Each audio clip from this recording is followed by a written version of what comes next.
Hello, guys. Draft and report with the prospect film analysis. Today I'm going to be analyzing Jordyn Tyson, receiver out of Arizona State. He's listed at 6'2", 195. Many people have him as the number one receiver on the draft board. It's hard to argue that. I think I'll have him at 2. I'm a big Carnell Tate guy. I don't think he's going to go as high as I think he should go, but he'll be a video for another time.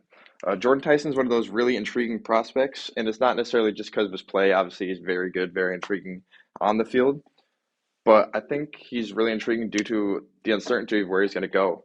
I mean, he has that huge list of injuries, big injuries, not just little minor injuries. He was out for a game. Obviously, he went to Colorado in that 2022 season, got hurt, tore his PCL, ACL, MCL, huge knee injury. Went from Colorado, transferred to Arizona State. Then he broke his collarbone, forced him to miss the playoffs. Then he's been dealing with that hamstring injury not all year, but for about a month and a half now in this 2025 season. So, talk a little bit about the draft this year. Obviously, a lot of quarterback needy teams and not a lot of quarterbacks in this draft. Very weak. We also got Fernando Mendoza, possible Heisman winner. Personally, I want my guy Jeremiah Love to get it. Jordan Love, Jeremiah Love to get it.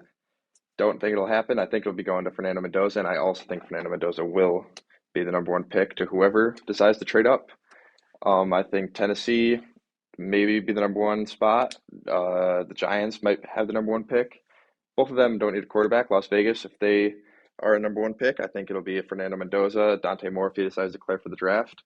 I could see the Jets. They have a lot of trade capital with that Sauce Gardner trade. Maybe they're willing to give up a couple first round picks, move up to the number one spot, grab their guy.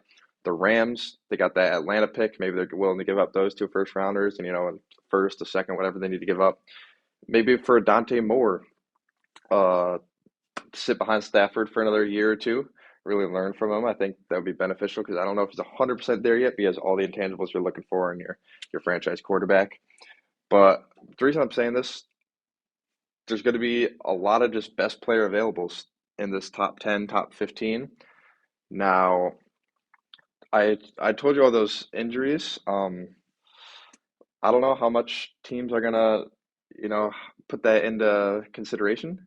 Um, I think the collarbone maybe can be pushed aside and say, oh well, that's just kind of like a freak injury. It's not gonna last. It's not concerning. But when you got a huge 3 ligament tear in your knee, especially in a receiver, that might be a little. I mean, he obviously had a great 2020, 2024 year. But all right, now we're getting to the film. This first clip from his 2024 year, they're playing Mississippi State. It's the fourth quarter, 17-17 game. Obviously, all plays matter at this point. One of my biggest pluses in Jordyn Tyson is he is a great run blocker. He doesn't take plays off. I think it looks like he takes pride in his run blocking. He wants his offense to succeed, whether it's through him or not through him. So what you're going to see here, you're going to see him come in motion. It's basically an extension off the line of scrimmage. He's got to go up here. He's got to block out this. I don't know if that's a safety or a linebacker. I don't know if safety came down the box or not. Running back's going to come up. He's going to bounce it outside, and he's going to gain that first down. Pivotal first down, get the drive moving in that last final quarter. So here we go. So motion left. Take out that linebacker. It looks like a safety, maybe a nickel corner. But bounce it out to his side. Quick, easy first down. Get the chains moving. Obviously, we see 12 personnel here. I assume defense might have been expecting run, but just completely west out of play. Running back gets the edge. Easy first down. So here's a second clip here. It's actually in the same game. It's that Mississippi State game. This was their drive before that previous drive where it was 17-17. It's 17-10 right here. We have a 4th and 1 from their own about 1.5, 2 yard line. We're going to see number 15 here. It's going to motion right, and we're going to go play action and a boot.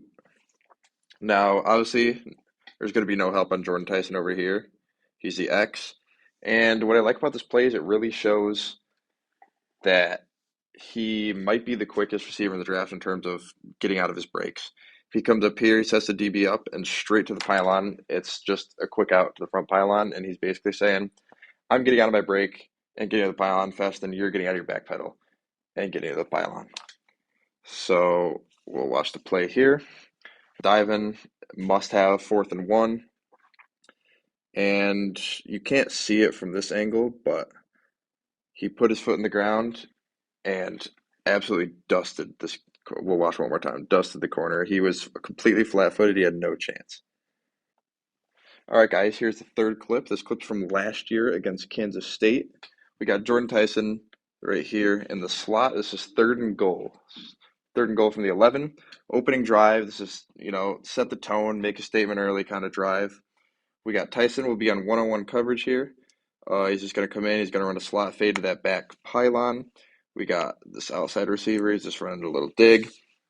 And I think this play really shows how good Tyson is at getting open and separating from off man coverage. I think one of his downsides is he does have a little bit of trouble with physical corners. I'll talk about that in his cons in a little later. Um, but I think physical corners that are handsy and get up and press, I think he has a little bit of trouble getting out of his breaks. That's one of the big downsides I saw on his film. I don't think it'll be crazy, but I think he will have a couple bad games against some of the handier corners if he goes against like a Joey Porter, a passer tank get in your grill, JC Horn could get in your grill, Sauce Gardner's pretty handsy. So obviously I just named some of the better corners in the league, but I think a lot of those bigger dudes that'll put their hands on you, he might have trouble a couple times, but he has that speed and the quickness to, beat him once or twice, and that's really all you need to do. If you score a touchdown or two against those guys, you did your job.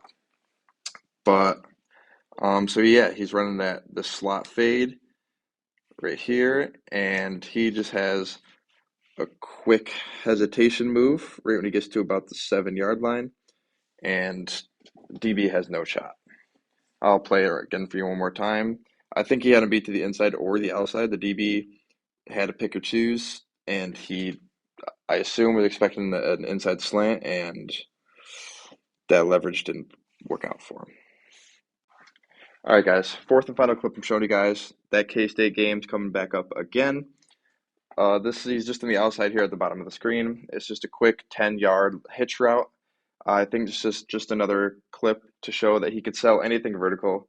He's a vertical threat. He could beat you deep, and giving him cushion will kill you as a DB. He sells vertical. He has, 4 or 5 hard steps, sells deep, and boom. Right there, comes back for the ball. Obviously not the hands you want to see, but he's normally short-handed. It's not one of the concerns I've had for him.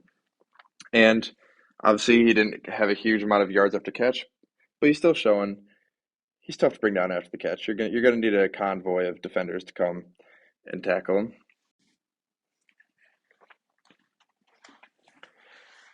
All right, just to recap everything I saw over the film and everything we went over today. Obviously, Jordyn Tyson's a great receiver. He has very quick cuts and can get open with space at will. I mean, that's who he is. He also, what I didn't show you in film, he can high point balls. He has strong hands at the catch point. Everything looking for one of those top 10 receivers, but he really can go anywhere in the draft. That injury history, I assume there's going to be a lot of teams that don't even have him on the board. They're like, yeah, we're not taking a chance on him because he's not going, out of the first round, and we're not spending a first round pick on him. So I think that's kind of where a lot of teams are at, but I know there's going to be that team that's going to take him, and I wouldn't be surprised if it's like the Giants if they trade down to like 4 or another team in that top 10. I mean, I really have no idea. I think after watching this film, his comparison is something like Falcons Calvin Ridley to a degree. I think he's going to have huge games. I think there's going to be games where he doesn't 100% show up, but that's just how it is in the NFL. So obviously, a quick overview. Jordyn Tyson, Arizona State, listed 6'2", 195. For his pros, I had him as he is a plus run blocker, like I showed you earlier. Doesn't take plays off. I think he has plus versatility. I think he can excel in the slot, but I also think he could be the outside guy for the teams that want him to be the outside guy. He's good with the ball in space. There's a lot of screen plays that went to him. There was a lot of Arizona State just getting their playmaker the ball. Obviously, that's what you want to do in any facet of the game at any level, but I think he's the guy to do it. And like I said earlier, the quick cuts, quick out of break, he does all that perfectly well. The cons, I mean, the injury history is a little scary.